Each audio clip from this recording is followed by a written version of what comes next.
Yes, great. You are on the side. Indeed. Hello, everyone. Welcome. Thank you for choosing to spend the hour with me. Good afternoon, that's true. I had a lot of competition. Yes. A lot of big name competition. So I hope that I'll deliver, and I really do appreciate your choice. So briefly, I'm a two-time alum of NYU. I went to Stern undergrad and MBA. I'm now an executive coach, and I spend my entire life now working with people to help them become more influential, to help them be persuasive communicators, persuasive leaders, persuasive individuals. And when I say persuasive, in a good way, in an authentic way, in a way that helps you achieve your mission, whatever that is for you. Let me close the door. Thank you, it's okay. So, I want to start off with a story. The first time I realized, at the time I didn't call it that it's important to be able to be influential and persuasive was when I was about 7 years old. So I was born in the former Soviet Union in Russia, and at around 6 and a half, my family immigrated to the States. And we had a really nice, cushy life in Russia, and had a very different experience coming here first, as you can imagine. 2 suitcases, parents working all the time, and bare bones. Typical immigrant story. And one day we're at the store, like a grocery store, buying the bare minimum with my mom. And I have an older brother, so I'm 7, he's 13. And I'm coming to her with a bag of candy, something, saying, I really want these, I really want these. And she couldn't buy it for us. We had to just buy the bare minimum, milk, eggs, bread. And she said, I can, and we can't buy it right now, we don't have the means. And I let it go. I was frustrated, probably threw a little tantrum. My brother was with us. He's quiet, standing by the gum, just staring at it. Just staring at it. My mom comes up to him, honey, do you want some gum? No, this isn't like a favoritism story, but it's like, she came over to look at what's going on. Why is he staring? And he said, I do, Mom, but I know that we can't afford it. So don't worry about it. I'm getting emotional. So, because she got emotional. And she, of course, bought the gum and the candy for us. But think about what he did. We're going to go through a model that I'm going to have you use over and over again, hopefully, in your life. It worked. A lot more than my tantrum, a lot more than my I want. Right? He thought about what's going on with her. And it wasn't a manipulation. This isn't about how do you manipulate someone. That's not what today's about. He, as a 13-year-old, understood on a deeper level than I did what she was going through. So he had genuine empathy. And he expressed that empathy. But I think that remark made her feel very badly, which Well, made her buy it. We could spend an hour just talking about her psyche in that space, right? Because she just went through a whole life change for her. Very badly. But it was more than that, right? Because me asking for the candy made her feel badly to say no to me too, right? Yes. That's why that original part of the story. But I think it was her having empathy, feeling empathy from him that gave her, a push. And he accepted reality. He accepted reality. Exactly. So that's my first experience with influence, but certainly not my last. I have 3 kids now. I have a 7-year-old and almost 2-year-olds. So every day I have to work on my influence model. We're about to go outside, and I have twins. The twins don't want to get in the stroller. I could just jam them in there, but it's going to be a screaming fit and nobody's going to have fun.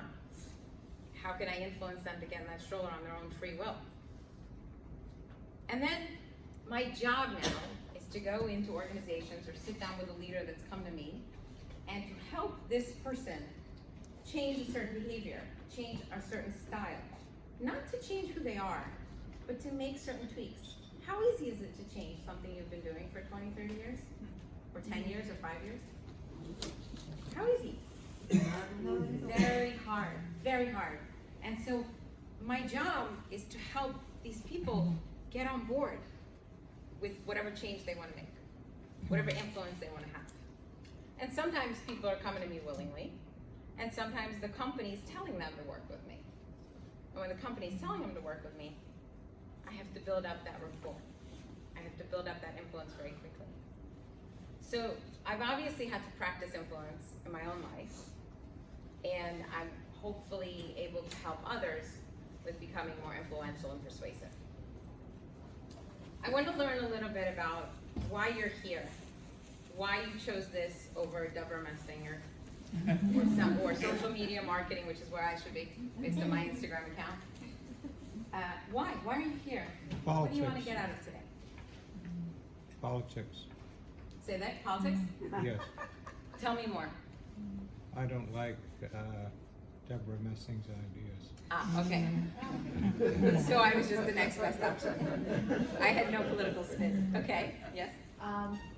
English is not my first language, Okay. but I'm a teacher. I work for a school, and I'm the only people whose English is not first language, and I just really want to know how to communicate better. I understand the language, but in terms of how to really understand the indirect way of saying some things, or understand more about my directions from my leaders, I just really want to know how to communicate better.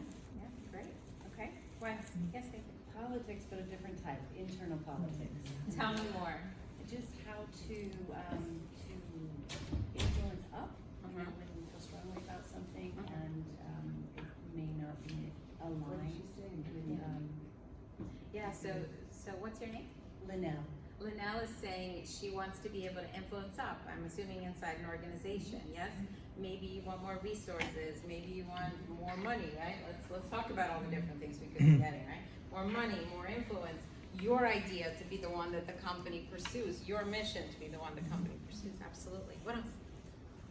To get people to do what you need them to do, them to like it, and for them to actually do it the first time without nagging. I need that for my job. Oh, I just spent a session with somebody yesterday on that, like. And the other thing is that when you do communicate it, to you it seems fine, but then to have them not perceive it as something negative. Right. Whether it's like, oh, you're being too bossy or condescending or whatever else they could possibly imagine, whatever negative connotation you imagine. It's, you know you're trying to communicate in the best, most friendliest, business-like way, and yet people's perceptions, because they can't hear the tone of voice and they don't see you, they're just reading an email, think something otherwise. Right. So first of all, there's that aspect of so much of our interaction these days is on some form of screen, right? It's an email, it's in some form of social media, it's a tweet, it could be so many different things. How do you still get across? So we only have an hour, so I'll give you the framework and you can use it for written communication, you can use it for presentations, you can use it for just interaction with one other person. The model's the same. What else? What's another reason?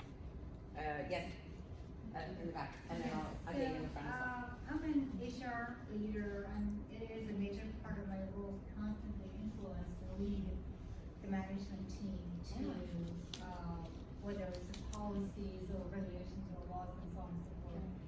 And I have to influence in how to persuade them this is the way things are going to be moving forward because of the new laws, because of the policies, because of the culture. Yeah, and sometimes that what your top priority is not their top priority, right? Exactly. Maybe the leader you're influencing is focused on the bottom line or bringing in the business, and your policies are kind of like, ugh, I don't want to have to focus on this.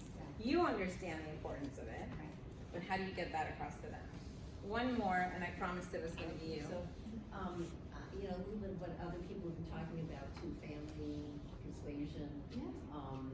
I'm on the board here at NYU and trying to get my, things that I feel are important to accomplish. Yeah. And also, I just recently started writing and trying to get things published, which, you have to persuade an editor that, like you were saying, that you want this, this piece is good for your magazine or your journal. Yeah, absolutely. You know, it's interesting because you have an audience that you write for, right? And then you have the audience that you want to publish what you write. And even though you would think they would have the same goals, they don't. The editor might be thinking about, I just want to get something easy out, done, that I could check the box how many publications I have, and as long as it's easy, that's going to be who I choose. It's possible, right? That's not the best editor, but that's possible. So we're now thinking about the editor as your audience, whereas what you're writing is a different audience potentially, unless your audience are editors. So great, and we'll keep talking about this, but let's dive in.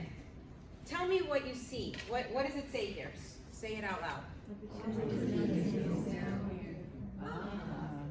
Somebody said opportunity is now here. And somebody else said opportunity is nowhere.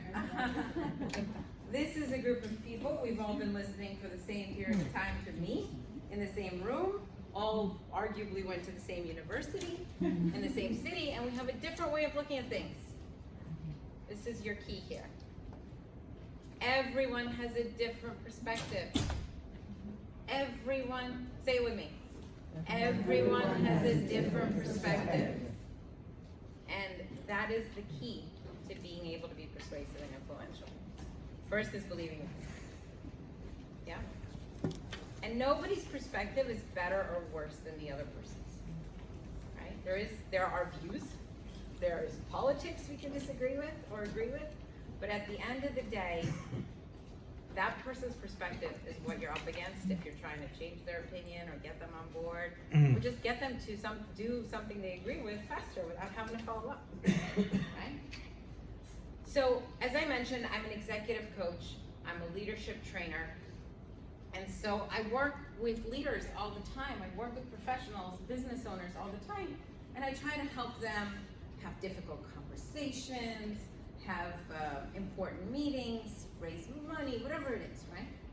And I found that every time I was trying to get them to that point, we were doing that, kind of. We were doing, this is my MOA influence model, very simple, 3 steps. MOA, and I promise you we'll get into every single one of these steps. Me, other, align. Sounds easy, right? Easy enough? No. No? Why? What's hard about it? Which part is hard? Yeah, let's hope others is the hard part. Okay, what else is hard? Align is hard. Okay. Anyone think me is hard? No? Somebody, who said yes? I did. Okay. Why is me hard? Because sometimes when I want to say something, I have it in my head, or when I say it, it's not really what I want to say. Okay. That would be an example of me, That would right? be an example of me, Yeah. absolutely. You said as well as I how. would say me and kind of stepping outside of myself, like to hear what the other person is saying so that I can actually bring in, what they're saying versus, or in addition to what I'm saying, not just. Yeah, so staying in the me, you're saying, can be a challenge in getting to the others. Yeah. Yes, one more. I was also thinking that with me, you have certain viewpoints of what things would be and try to step outside of that to get to the next level, to transcend your own thing. You're really talking about other. You are, but you're absolutely right. It's like getting into the other person's head is I was very thinking different. for myself though. Because sometimes you think you're going one path and Okay. trying to get to the next path to be able to change how you're influencing yourself. Oh, very interesting. Thank you for adding to my model. Thank you. One more, yes. No, preface this by saying I have extensive background in cognitive psychology. Okay. But, Oops. no, Can you please get up here with me? I think the most difficult is the other, because you have no idea what other people are thinking. You can't begin to try to understand it. If you could, then aligning would be very easy, because you know what you're thinking. Yeah. But other people, their experience, their I don't know, values, the way the mood they're in at the moment. It's very hard, and I sometimes play this game in workshops, which we won't do today. Sorry, we don't have enough time. Where I just ask people what superpower they want, and so many people will say to me, "Oh, I want to be able to read other people's minds." And I always say, like, why don't you just skip to that? I want to be able to influence people's minds. You don't necessarily want to know what everyone's thinking. That could be really overwhelming and really exhausting. But I always say that my superpower would be the ability to influence how you feel, your emotions, calm you down, or get you excited, or get you engaged. Because I do this for a living, right? So if you guys are bored out of your mind, well, I'm failing. How easy would it be if I could just use my superpower, right? So let's go through this, and let's really hopefully make this easier for you. So when I'm coaching someone and they say to me, I have an important meeting or I have a difficult conversation I need to have, we literally go through all these questions. We sit down, this person answers every single one of these questions. So you are getting thousands of dollars worth of coaching right now. Literally thousands of dollars. Okay? So these are the key questions. So if you have an important, difficult conversation, please sit down with each one of these questions and you're more prepared. Okay? So first we're going to focus on the me part. You need to know what your objective is, right? Oh, skip ahead. You need to know what your objective is, right? If you don't know what it is you want to say, then you're really starting at a low point. But most of us know that. Most of us spend a lot of time preparing whatever we want, any meetings, any conversations, okay? But there's another part of me. You need to check in with yourself. So I'll share a story about a client who said to me, he's an equity research analyst. Anyone know what that is? Yes. Okay, good, I have a couple of people. Basically, he researches companies that are public trading companies, and he needs to suggest a buy or sell to the main portfolio manager. The main guy or gal that's making the choice. That's what this gentleman's responsibility is, to pick the stock and sell the idea to the guy that's actually, in this case, two guys. Sorry, ladies. Very common in that field. How to get him to actually commit millions of dollars on his name.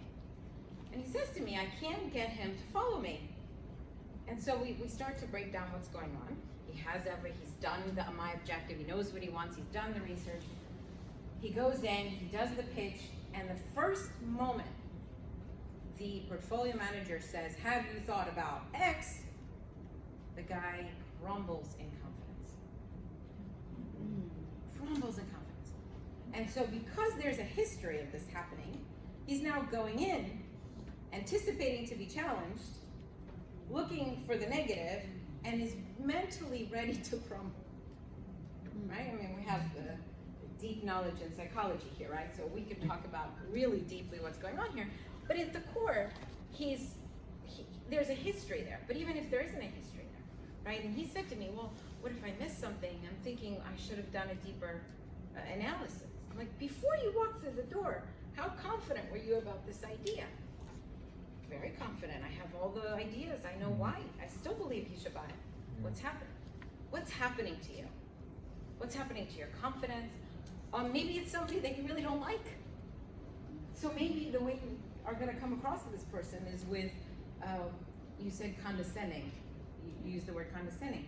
Maybe you'll come across condescending because you don't like them, and you anticipate they're going to do a bad job on whatever it is you want them to do.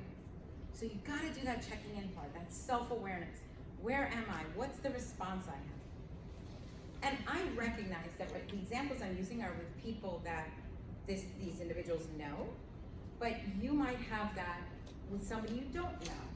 So if you're going in to pitch somebody brand new and you don't have any background with them, they still might remind you of something else in your past. Maybe it's somebody senior to you, maybe it's somebody that reminds you of a parent or a sibling or a former manager or a former client, and you're gonna have that psychology. So it's a little bit of like, okay, what could possibly happen here? What's going on with me? And then maybe doing a bit of self-regulation. If that happens, how do I handle it? The biggest thing that gets in people's way, for the M, for the me, is confidence, right? So that negative self-talk. Anyone know all about that? Have you heard that voice recently? Yeah. We're very good at that. Very, very good at that. And I always say, if you want to start to tackle the negative self-talk, ask yourself, would you talk like that to a 5-year-old? So maybe you have an experience of thinking you want to do something, you want to achieve something, you want to go in and pitch something. And then you say, don't bother. They'll never say yes. They'll never agree to this. You'll just fail again. Anyone ever hear that dialogue? Yes. We all do, right? We all do. So the answer is, would you talk like that to a 5-year-old? Hey mom, I want to go learn to ride my bike today. I failed last year, but this year I can really do it. Don't bother. You'll fall again. I mean, that's essentially what you're doing to yourself. So please stop. How do we stop? couple of different ways, there's a million different ways.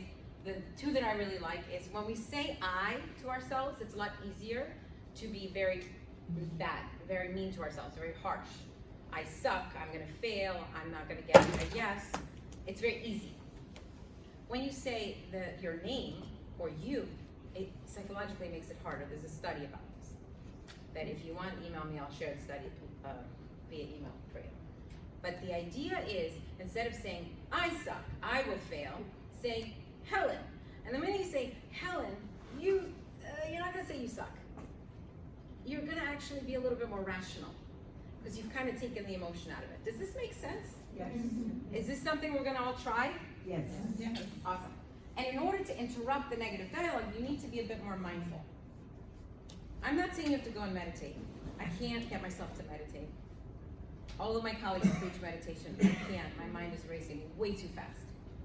But mindfulness is different. It's hearing what's going on. It's challenging it, targeting it, stepping back for a second. So to do M effectively, you have to do those parts. You have to know what you want to say, and you have to know what your emotional response is going to be when you're in the dialogue. Let's get to the hard part, the other. Not yet. Hopefully all of you have your phones with you. Yes? So pull out your phones and go to sli.do. And then when you are prompted to enter a hashtag, you will enter NYU Wave. And there will be a poll. So go ahead and take that poll, and I will be pulling up results in a second.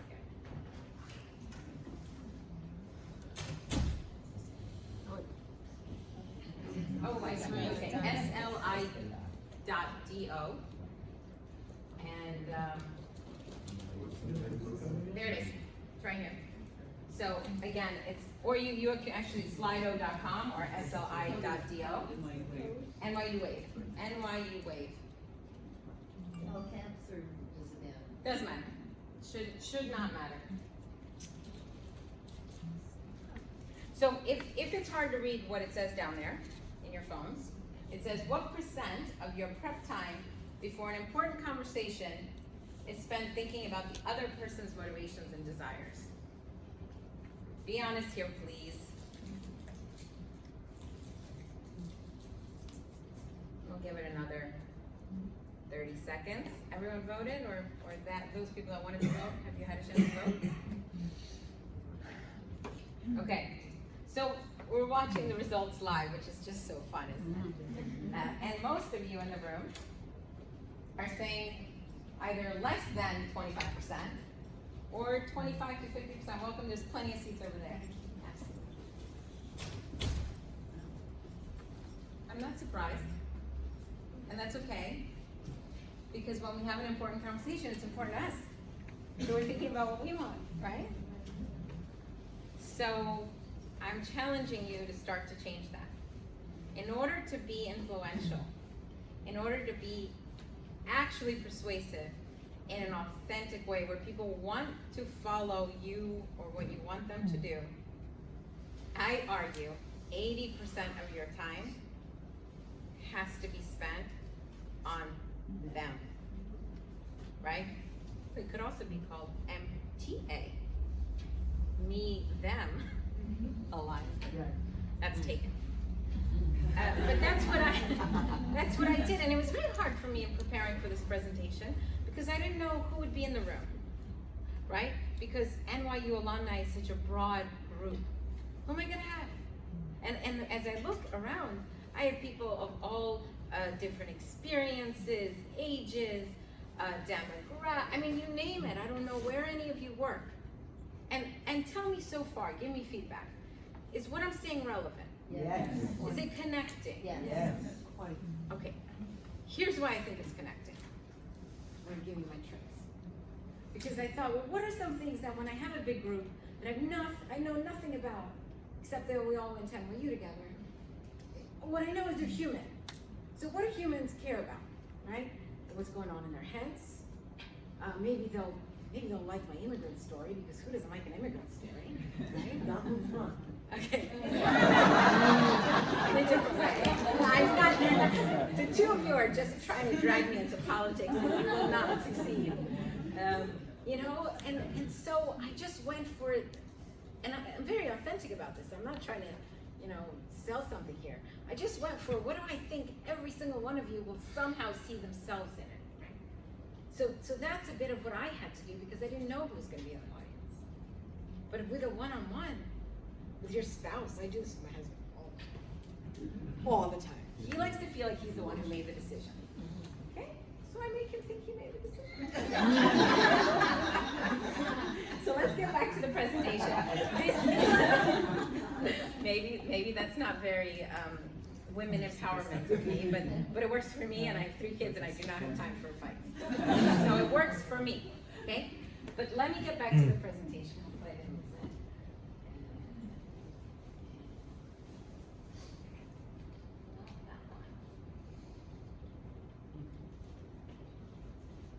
Okay.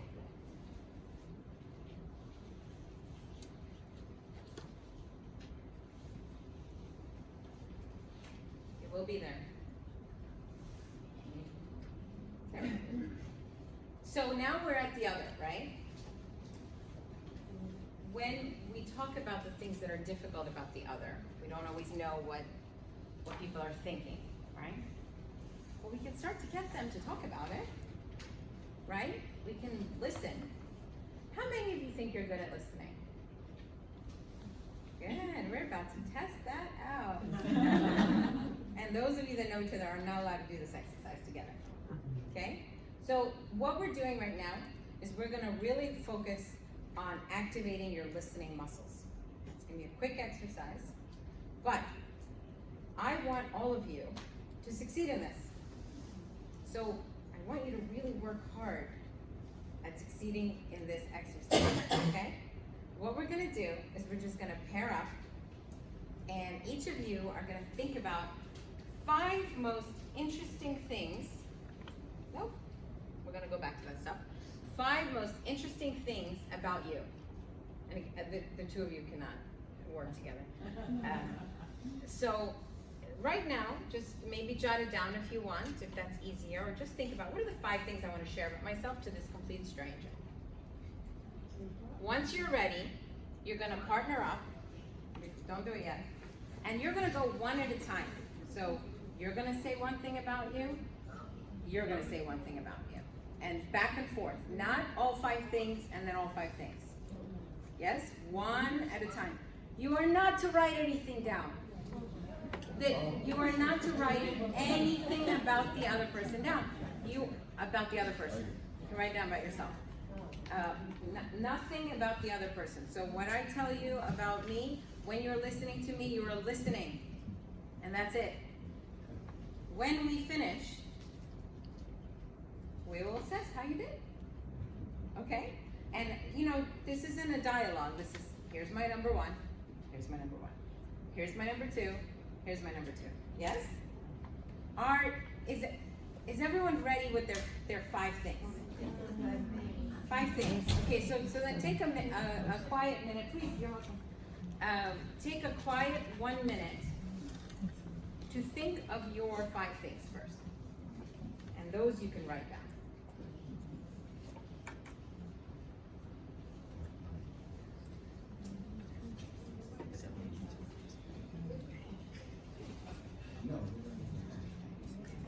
Ready? Yes. Okay, so partner up, please. Find a partner. And again, 1, 1, 2, 2. Go ahead.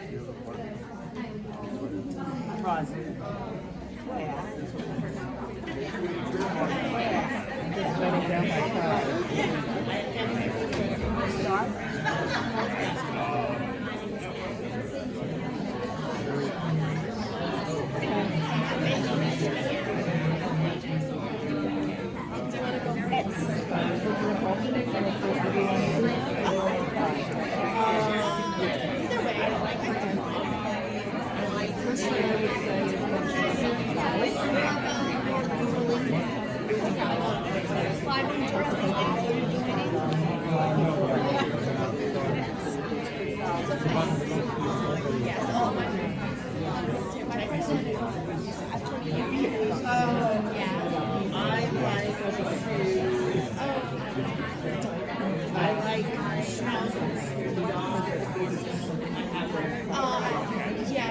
I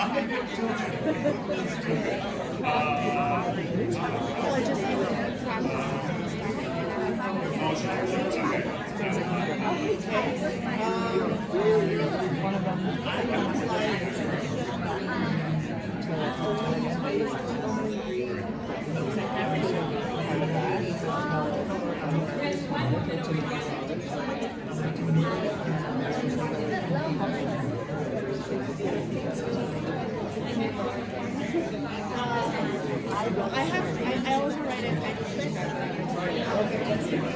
This is my fourth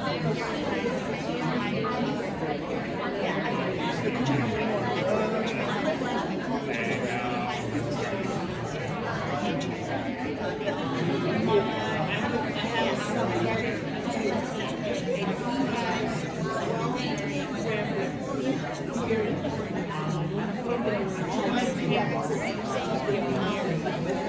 I went to immersion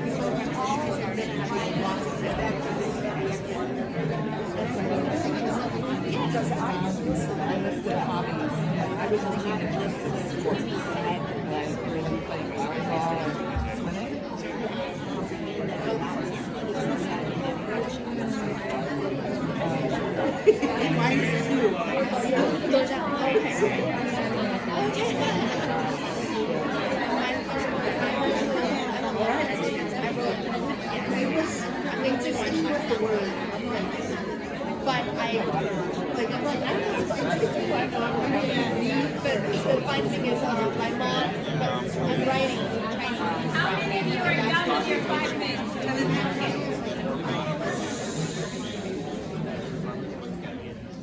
So now, if you're done sharing your 5 things, if you're not, keep going. If you're done sharing your 5 things, now tell your partner what you remember about them. Partner, you count how many are correct. And then, vote. Okay, so the question on the board is, how many facts, same thing, we're using slides. Hold on. How many facts did your partner remember about you? 1, 2, 3, 4, all of them.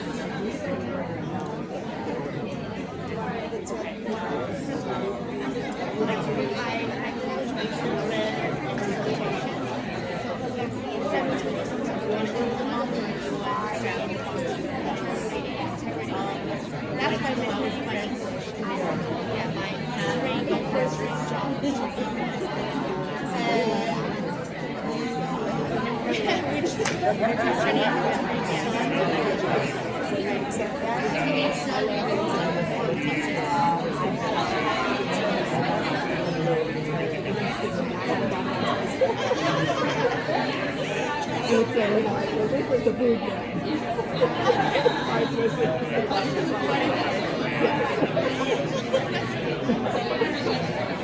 My last part,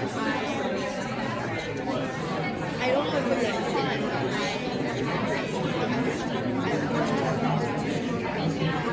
I just can't be fun.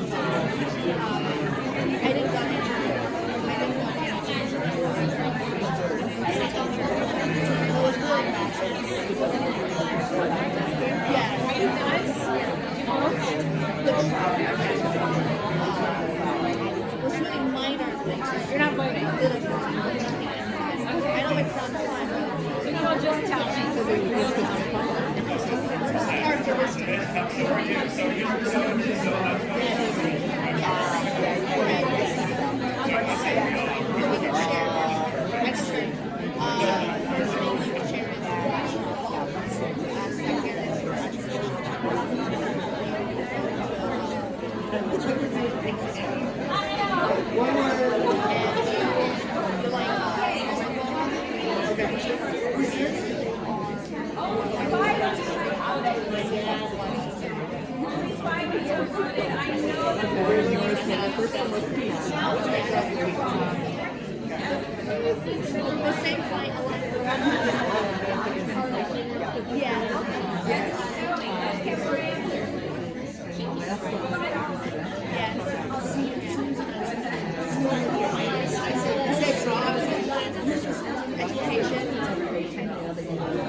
Let's come back to me. There's more to the question. Okay, so I recognize this is fun, getting to know each other. And I got 17 of you who voted. Before I close this, let's get a few more people who say, how many did your partner remember about you? How many facts did the partner remember about you? You have a very, very good group here. A lot of, at least the people that succeeded voted. There we go, now this time. But this is exactly what we want to see. Because do you remember how I set up the exercise? How did I set it up? Tell me. 1 and 1. I said, I want you to succeed. Oh, I don't always do that. why not? Because I wanted to test this. You guys are a little bit of my experiment too. I can then use this to present more workshops. So I sometimes won't say, I want you to succeed. I want you to be a really good listener. Sometimes I won't say it. Can you guess? You will then involuntarily. I can't see who's doing this, by the way, so your data's not going in. But can you imagine what it looks like when I don't say that? What does it look like? Yeah, you get some 2s, some 3s, some bias of trying to round up. But it's not often this successful. So I was influencing you guys. Sorry. That's a good influence. Right? But what's the formula? We can use that. I want you to succeed. I believe you can do this. So you, tell me your name, because I keep referencing your example. Okay, Michelle. Michelle early on said, I want to be able to have people do what I ask them to do without following up 100 times. So if next time Michelle asks that person that she has to follow up with 100 times, some version of, I believe that you can get this to me, blah, blah, blah, or I believe in you, or I want us to succeed in this together, let's move it along quickly, right? It doesn't always have to be you, it could be us. Your results will be a little better. Is this applicable in your lives? How? Give me some examples. When you said that, I just thought about past work experience, like in the past. So I was working with someone who was a little less experienced. Yeah. But that's when I had to work with and did a video project with them. So they had never edited or shot anything before. So I'm like going through this process, knowing what I need to have accomplished, but knowing the skill sets of the person. The first day I saw everything and I was like frustrated. And I said, oh, okay, this person would pick up on this. The next day I went in, I said, look, I know you can do this, like, you got this, like, you have really great skills, we need to find a way.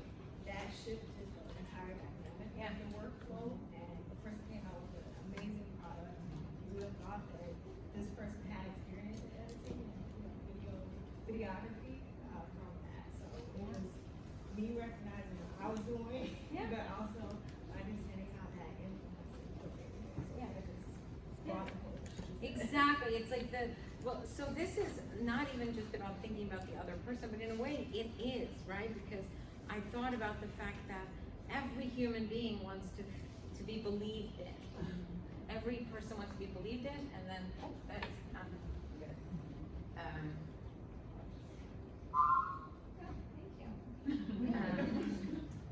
So that's one part of it. But the second part of this exercise is, for those of you that succeeded, and I had one person who shared this with me, how easy was this exercise for you? For those of you that remembered all 5 or 4, how easy was this? Not easy. easy? Easy. It was easy for you. So you must be a naturally great listener.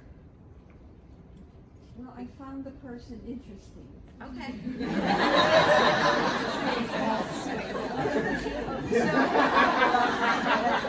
So first of all, there's a lesson there. If we are open to being interested in the other person, it makes it easier to listen.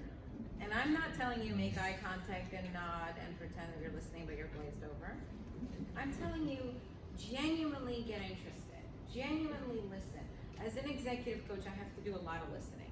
Do I have my own ideas of how this person should behave? Certainly. But right before I go into a session, I literally say to myself, this isn't about you, this isn't about what you think this person. Be curious what they think they should do. Be curious about their situation. Be open-minded. Those are the things I say to myself. They work for me. Everyone's got to have their own thing. Most of us don't do that. If a person is junior to us, maybe we think, I know the right way to do it. So I'm not going to worry about what's going on with that. If you're an advisor and you think you know better, that's what you're focusing on. I'm asking you to do the opposite. Right? So let me pull back this presentation.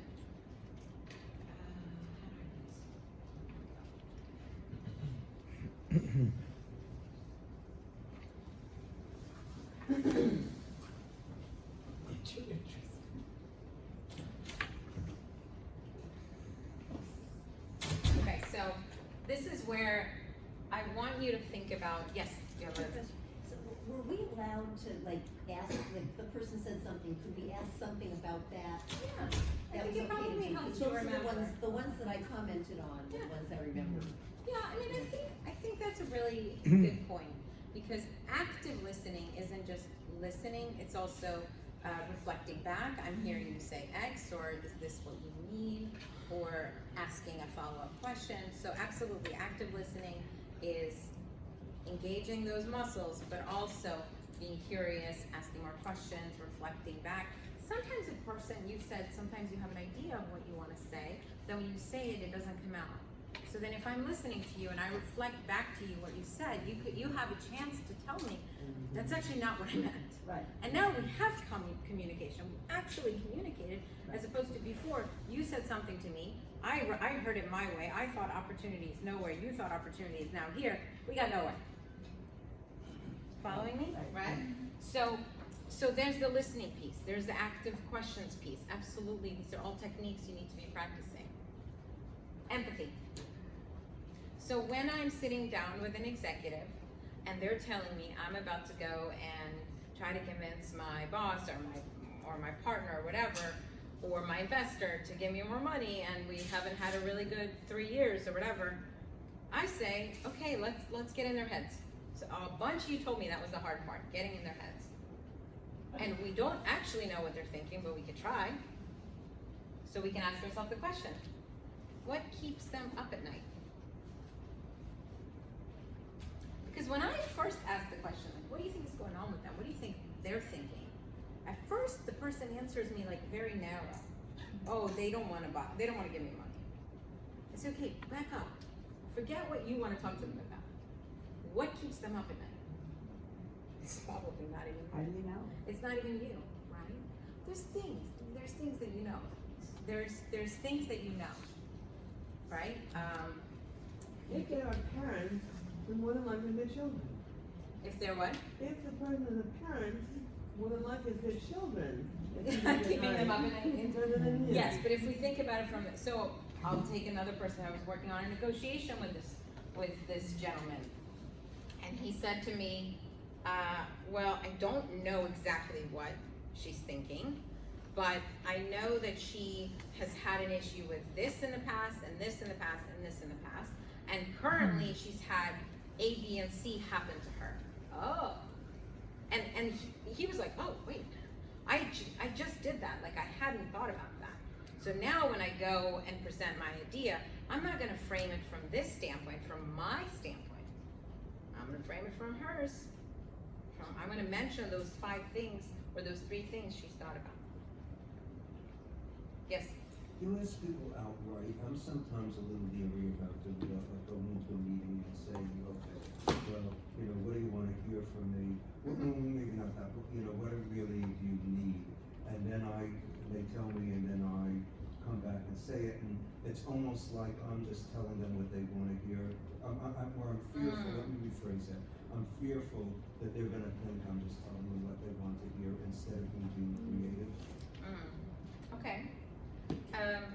Well, I'll answer it in two different ways. I used to be afraid of asking questions, period. Then I became a coach.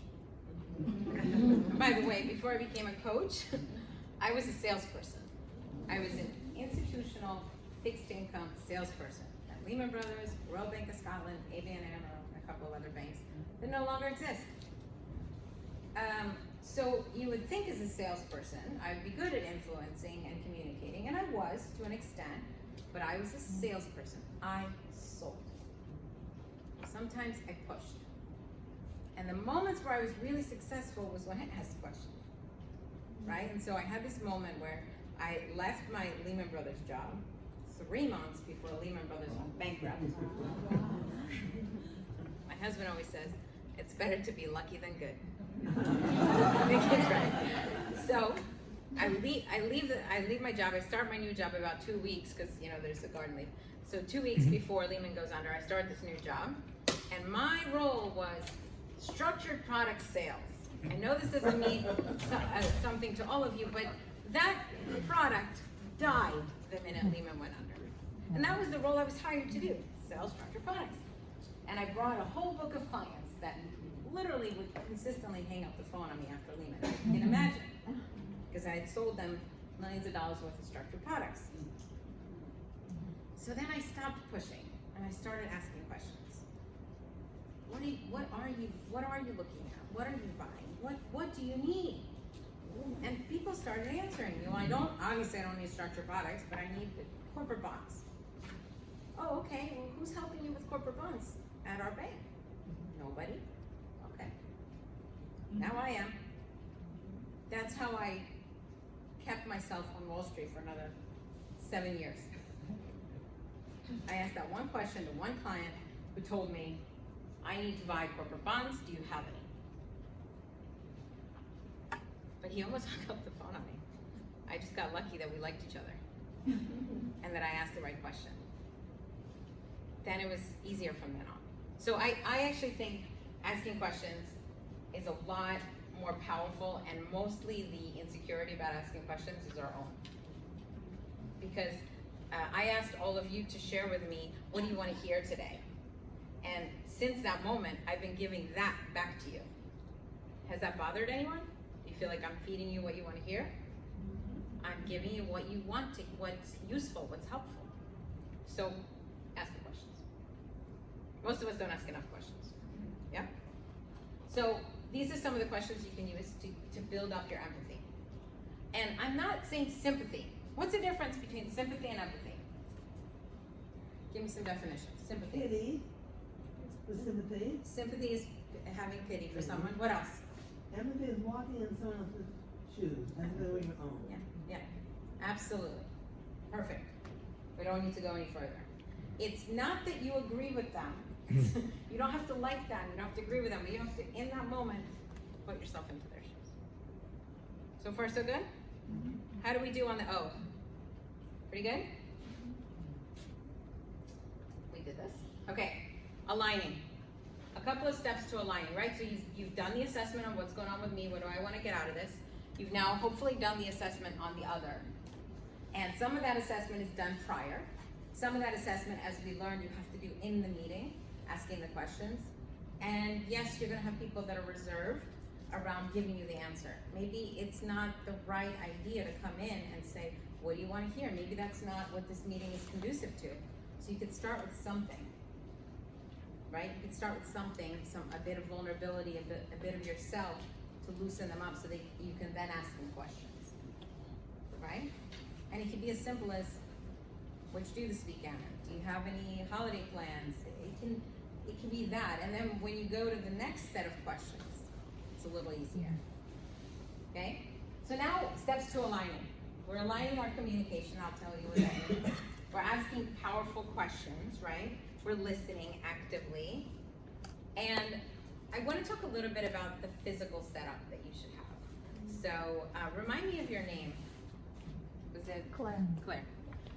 So Claire and I were talking before all of you came in, and she was sitting down, and I wanted to talk to her, but I could have stood like this and talked to her. How would that have felt, Claire? Like you sit down. Well, I did sit down. You're right. She's saying what I did.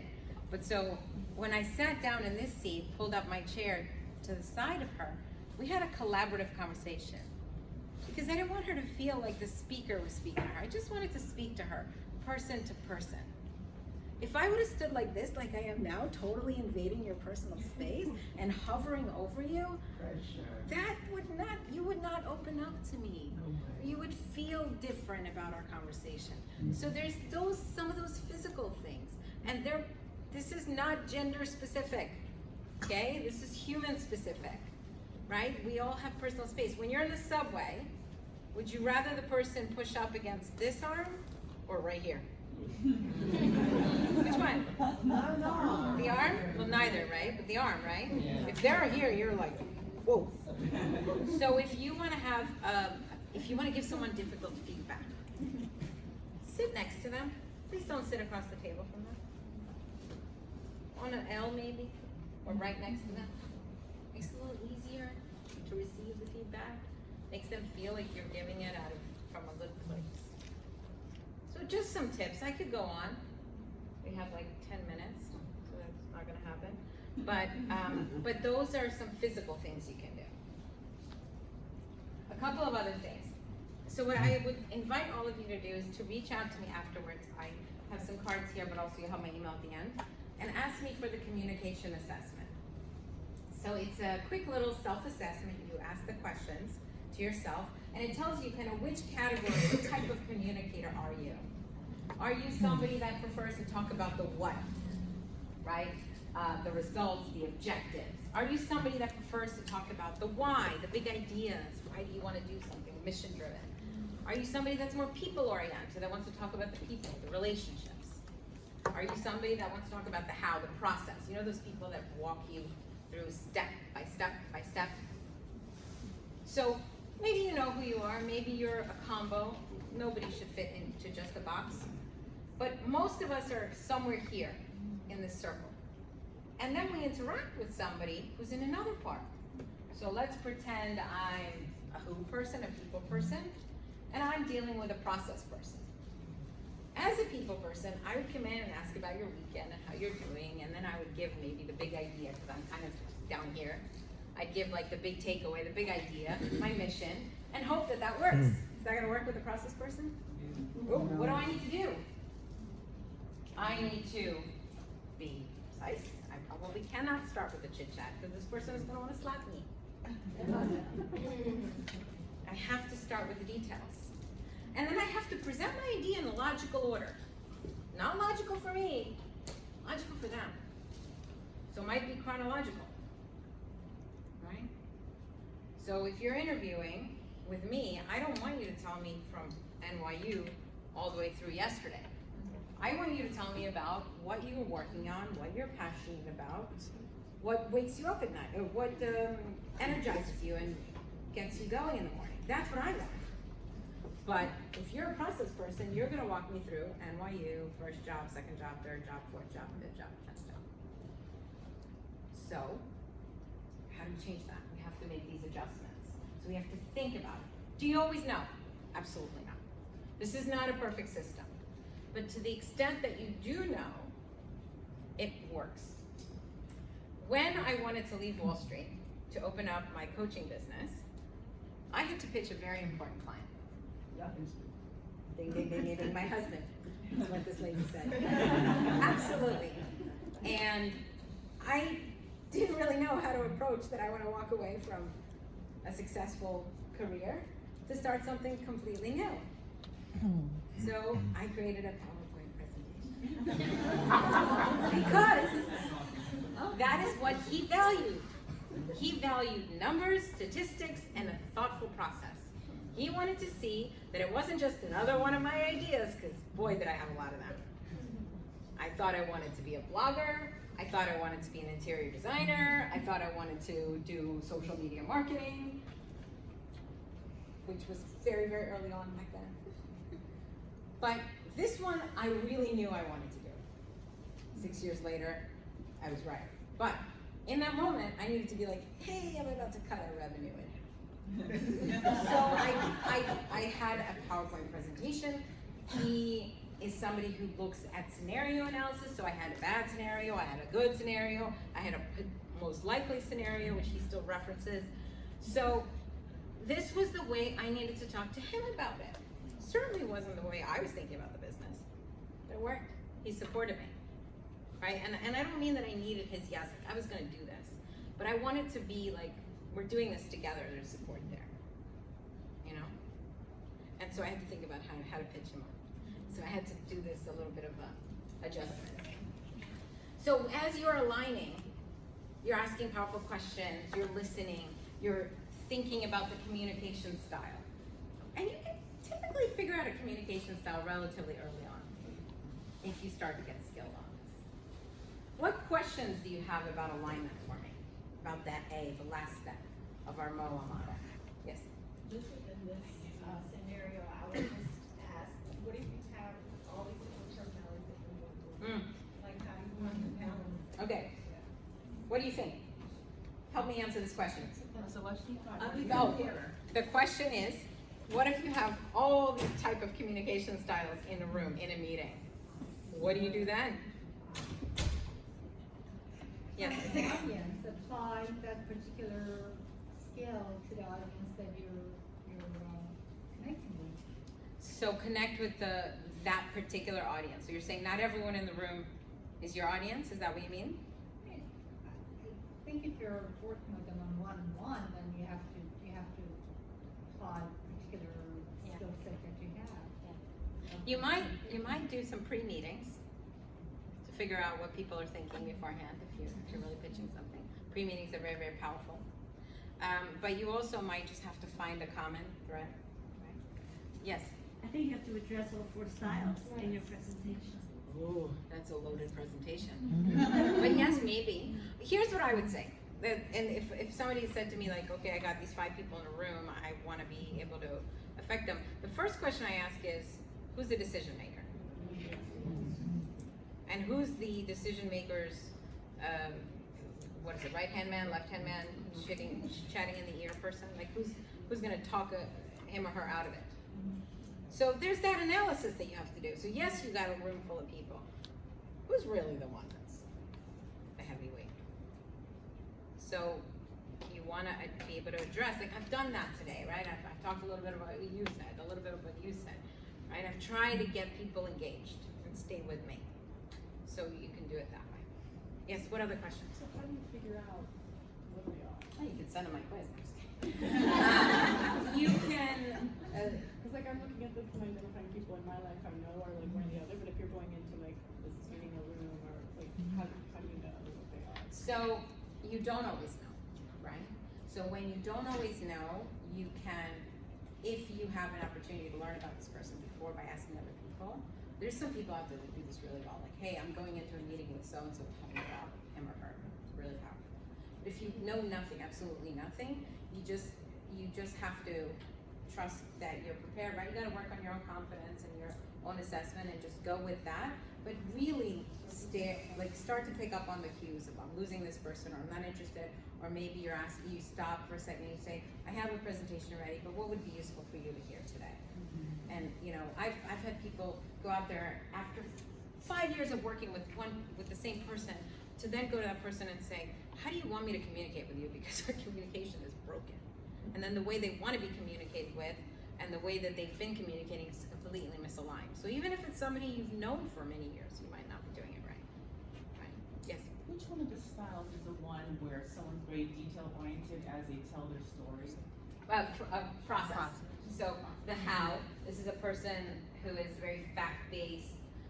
When you reach out to me for this, it breaks down each category. It helps you understand what that category is, and then it also has this in a deeper way, telling you how do you adjust to that style.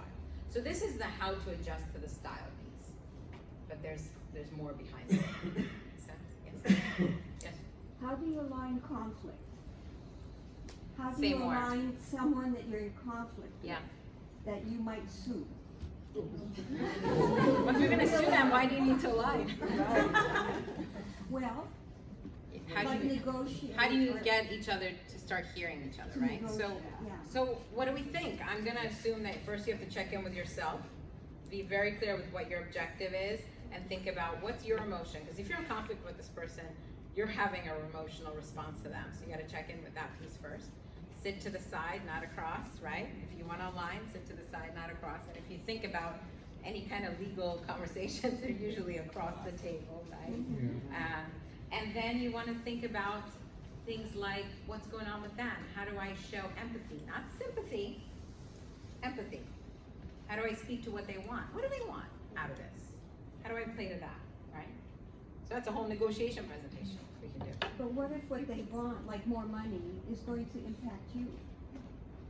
So you got to think about what you're willing to. This is a negotiation conversation. So you have to think about a couple of things. What do you want? What are you willing to give up? What are you not willing to give up? And what else could they possibly want? Because right now, you're hearing, and we're getting to the success blockers, which perfect segue, thank you, that could be getting in your way. So let me show those to you. I'm gonna share a quote and then I'll come back to what you're saying. This is my favorite quote. The single biggest problem is the communication, is the illusion that it has taken place. Right? We're talking at each other, we're not talking with each other, we're not actually communicating. Very powerful poet, critic, writer, who said this in 1880, and it is still something I'm quoting. That's influence, right? So what's gonna get in your way? I'm gonna cover this, and I know I'm over time, so thank you for staying with me. A couple of things, right? Assumptions. Assumptions are gonna get in your way, assuming you know what they want. Assuming you know that all they want is money. Well, they told you. Yes, they've chosen to tell you what they want to tell you. They haven't told you everything, right? They haven't told you everything. There's no way somebody you're in conflict with is going to tell you everything that they want. Why would they? There's no trust there, right? So things like assumptions are going to get in your way. Things like, hey, I know how to communicate with them. I've been doing it for years. Right? Do you? Some other, what else is gonna get in your way? Tell me, what else could get in your way?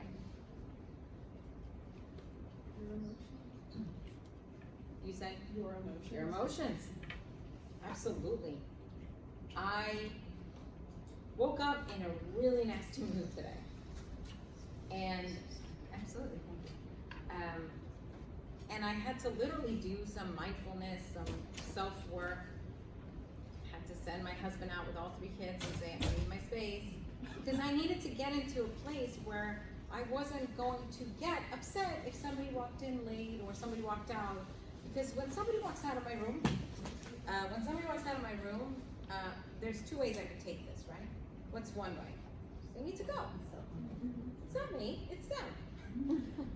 But if I'm having a bad day, if I'm having a weak self-confidence day, well, it becomes about me. My presentation sucks.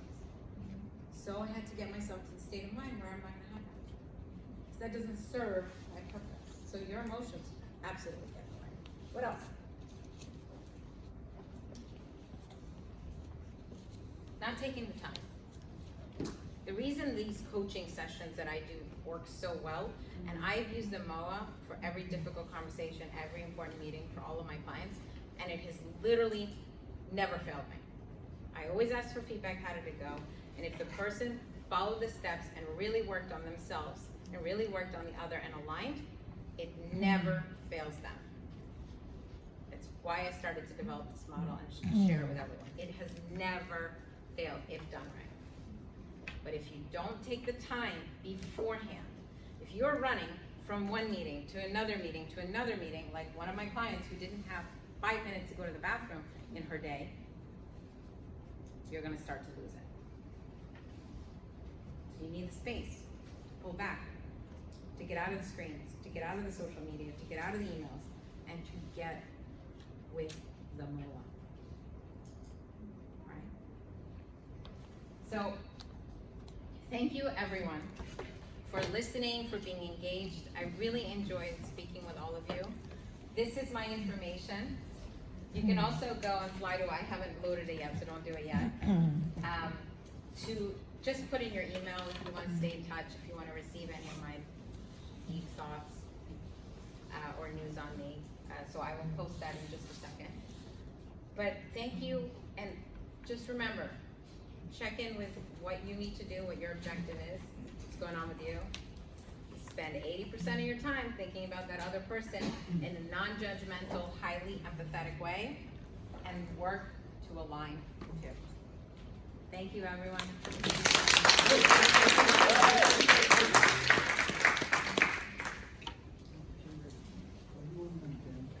Yes, and I'm on LinkedIn, and just find my name, Helen Dayen. I think I'm the only one. My previous life? Yes.